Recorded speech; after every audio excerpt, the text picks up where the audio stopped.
Taking a brand new drone out of the box and launching it over a gorgeous landscape is an incredible feeling.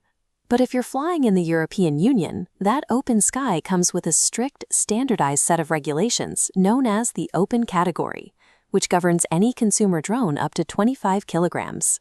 Choosing the right model means balancing the camera specifications on the box against the legal reality of where you are actually allowed to fly it.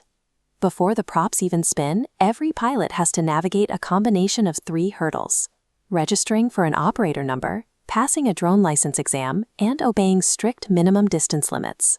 A drone's physical weight and technical capabilities are weighed directly against your operational freedom. No matter which legal tier you eventually land in, there is one administrative hurdle almost everyone has to clear right away. If your drone has a camera, you are in the system. You have to request an operator registration number from your national authority, like the RDW in the Netherlands or the DGLV in Belgium. You are required to physically attach this number to your drone with a plate and link it digitally via the control software. The moment you take off, your drone broadcasts that sequence, making you traceable anywhere in Europe.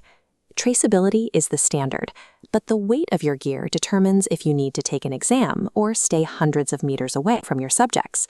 If your priority is avoiding administrative paperwork, you're looking for what we call the minimalist path. This applies to drones weighing under 250 grams, like the DJI Mini series. This comparison matrix lays out exactly how European laws classify drones. Notice this first row. Drones under 250 grams receive a C0 label, which places them squarely in the A1 open category. For casual flyers, the A1 category exempts you from any mandatory drone courses or exams. Because these drones are lightweight, the rules allow you to fly closer to the action, requiring only a 50-meter distance from people and roads. To stay under that strict 250-gram limit, you do have to accept a few compromises, namely smaller image sensors and less resistance to high winds. For travelers and beginners, avoiding the classroom is usually worth the slight dip in sensor size. Creators looking for professional-grade equipment, like a DJI Air 3 or Mavic 3 Pro, take the prosumer path for better optics and stability. When we look at our matrix, these heavier drones carry C1 and C2 labels, pushing them into the A1 and A2 categories. The moment your drone crosses the 250-gram threshold, the law mandates that you hold a European drone license. You have to successfully complete specific coursework through your national transport authority. A C1 drone requires the Drone Pilot Basic Light course, while the heavier C2 demands the more extensive Basic course due to the higher risk of impact.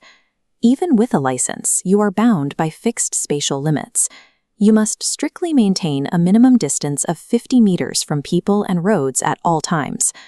Upgrading to professional gear requires an investment of your time into certification and a constant awareness of your surroundings. Buying an older, unlabeled drone on the second-hand market might seem like a bargain, but it triggers severe operational restrictions. Check the bottom row of our matrix. Any drone without a modern CX label or heavy gear carrying a C3 or C4 label is automatically forced into the restrictive A3 subcategory. The A3 classification imposes the strictest distance requirements in the framework. Because these are heavier or uncertified machines, the law requires a 150-meter buffer from any residential, commercial, or recreational area.